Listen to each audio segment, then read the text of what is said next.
Passer d'un projet de street art sur un mur à une exposition sur des panneaux en bois, c'est ce qu'ont fait plusieurs élèves de Beach. Les 130 élèves ont réalisé une exposition sur le thème du sport à l'occasion des Jeux Olympiques. Elle a été intitulée « La littérature à la rencontre du sport ».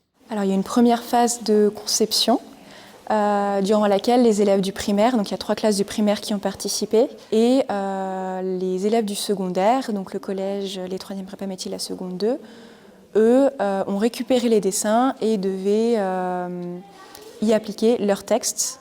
En jouant avec les lignes, avec les formes. Ils devaient écrire de manière assez déstructurée, dépasser des lignes, pour donner un rendu plus graphique en fait que quelque chose de très scolaire. Durant l'année, les enfants ont été encadrés par le street artiste Marc Telloc. Hier, ils ont enfin pu découvrir leur exposition au complet avec 8 triptyques. C'était très bien, on a pu peut-être apprendre des sports pour certaines personnes. On a trouvé une manière ludique entre guillemets pour faire de l'anglais tout en travaillant quand même. Moi je trouve que c'était hyper bien parce qu'on a pu travailler en équipe.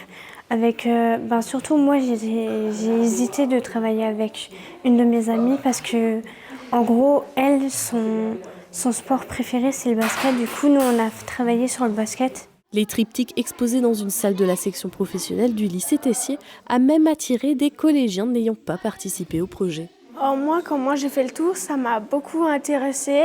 Par exemple, l'image avec le basket, j'ai vu la forme d'une balle de basket, donc j'ai compris ce que ça avait en rapport avec le basket. Mais ça m'a beaucoup intéressée sur plusieurs sports. C'était bien. Il y avait certaines œuvres, c'était pas très facile à deviner. Par exemple, la moto, au début, j'avais pas compris ce que ça représentait. Et sinon, c'était bien. Les élèves ont aussi pu participer à un jeu de piste où il fallait trouver le nom d'un sportif.